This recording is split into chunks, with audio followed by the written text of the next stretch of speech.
एक शाम प्राची टीवी पर सीरियल देख रही होती है, तभी उसकी सास वहाँ आती है। अरे सीरियल में तो ऐसे मग्न है जैसे आज रात का खाना पड़ोसी आकर बनाएंगे। मुझे पता ही नहीं था आपने अपने बेटे की शादी पड़ोस में भी की हुई है। हैं? मतलब? मतलब इस घर में सारा काम बहू ही करती है, आप तो सिर्फ खर्राटे मारती हैं। अच्छा जी, फिलहाल तो तुम आराम फरमा रही हो, चलो जाओ, ये मेरे टीवी देखने का समय है। आहा, इसीलिए मुझे भगाया जा रहा है। सॉरी, अब तो बिल्कुल नहीं जाऊंगी। प्राची की इस बात पर दोनों सास बहू के बीच टीवी रिमोट के पीछे बच्चों जैसे छीना झपटी शुरू हो जाती है, जिसके बीच श्लोक भी काम से घर वापस आ जाता है। हाँ, आज मेरी चूहे बिल्ली की जोड़ी किस बात पर झगड़ रही है? अरे तेरे बीवी मुझे टीवी नहीं देखने दे रही। अरे तुम्हारी मम्मी मुझे खाना बनाने के लिए फोर्स कर रही है। अरे वाह, ऐसे बेतुके रीजन पर तो बच्चे भी झगड़ा नहीं करते। अरे मुझे कुछ मत बोल, सब इसने ही शुरू किया है। हाँ हाँ, जैसे आप तो बहुत दूध की धूली है ना। अरे बस दोनों चुप। प्राची जाओ, खाने की तैयारी करो। और माँ तो छोड़ो, तुम्हें क्या बोलूं, शांति से अपना सीरियल देखो, मुझे दोबारा लड़ने की आवाज सुनाई नहीं देनी चाहिए। ऐसा बोलकर श्लोक वहां से चला जाता है, जिसके पीछे पीछे प्राची भी कुछ न कुछ बड़बड़ाते हुए रसोई में चली जाती है। हाँ हाँ, सासू जी को तो कुछ बोलेंगे ही नहीं, बस मुझ पर ही हुक्म चलता है, खाना बनाओ, जैसे मैं इनके घर में खाना बनाने के लिए आई हूँ। इसी तरह शाम बीतती है और रात को श्लोक और प्राची की सास खाना खाकर सोने चले जाते हैं, लेकिन प्राची गुस्से में कुछ खाए बिना काम में ही लगी रहती है। इस घर में किसी को घंटा फिक्र नहीं पड़ता, मैं खाऊं या भूखी रहूं। प्राची कुछ देर के लिए रसोई से बाहर जाती है और जैसे ही वापस आती है तो वहां दूध का भरा ग्लास देखकर हैरान रह जाती है। फिक्र पूरी है, बस दिखाना नहीं है। प्राची दूध पीकर सोने चली जाती है और अगली सुबह एक बार फिर सास बहू का कार्टून नेटवर्क स्टार्ट हो जाता है। ये तुमने ही किया है। अरे अजीब जबरदस्ती है, मैं बोल रही हूँ मैंने कुछ नहीं किया। दोनों ने मिलकर पूरे घर को पागल खाना बनाया हुआ है। यहाँ कोई नॉर्मल इंसान तो रह ही नहीं सकता, इसीलिए अब पड़ोसी क्या रिश्तेदार भी घर आने से कतराते हैं। और सुन बेटे, तू भी चंगा, तेरी माँ भी चंगी, तेरी बीवी भी चंगी, रिश्तेदार।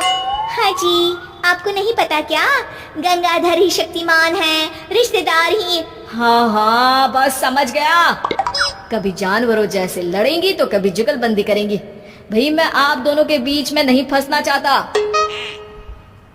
सास बहू की इस मन मौजी जोड़ी से परेशान होकर श्लोक अपना सिर खुजलाता वहां से चला जाता है।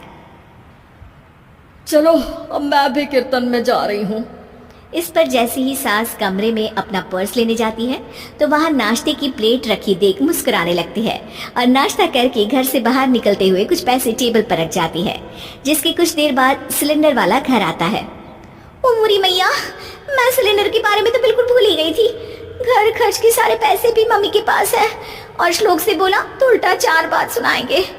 प्राची ये सोच ही रही होती है कि अचानक उसका चेहरा चमक उठता है और वो घर में आकर इधर उधर देखने लगती है। तभी उसकी नजर टेबल पर रखे पैसों पर पड़ती है, जिन्हें वो सिलेंडर वाले को दे देती है। ये सब श्लोक देख लेता है। अच्छा बेटे, इतना बड़ा घोटाला, सबके सामने मैं तेरी दुश्मन और पीठ पीछे तेरी मेरी यारी। इस पर श्लोक एक प्लान बनाता है और शाम को सब एक साथ बैठे होने पर बोलने लगता है।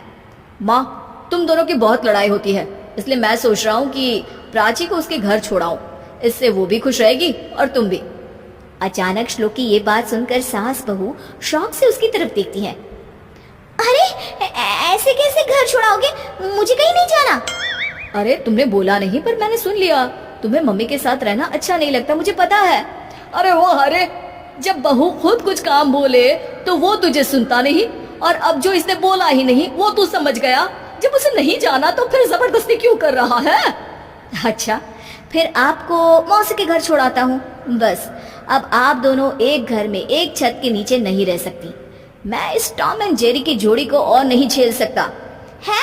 ऐसे कैसे नहीं रह सकते? तुम्हें इतनी दिक्कत है तो तुम्हारा बोरिया बिस्तर पैक कर देती हूँ, लेकिन मम्मी जी कहीं नहीं जाएंगी।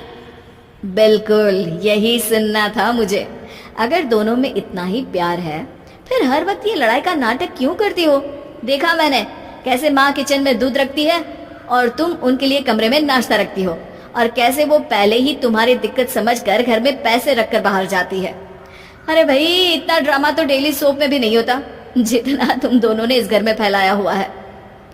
तू हमें टॉम एंड जेरी बोलता है ना, तो याद कर वो दोनों भी एक दूसरे को बाहर वालों की बुरी नजर से बचाने के लिए हमेशा सबके सामने लड़ते थे, लेकिन अकेले में दिक्कत के समय मदद भी तो करते थे। बस हमारा रिश्ता भी कुछ ऐसा ही है। और वैसे भी अगर सास बहू में तू मैं नहीं होती तो दुनिया वालों को कहानियां कैसे मिलेंगी?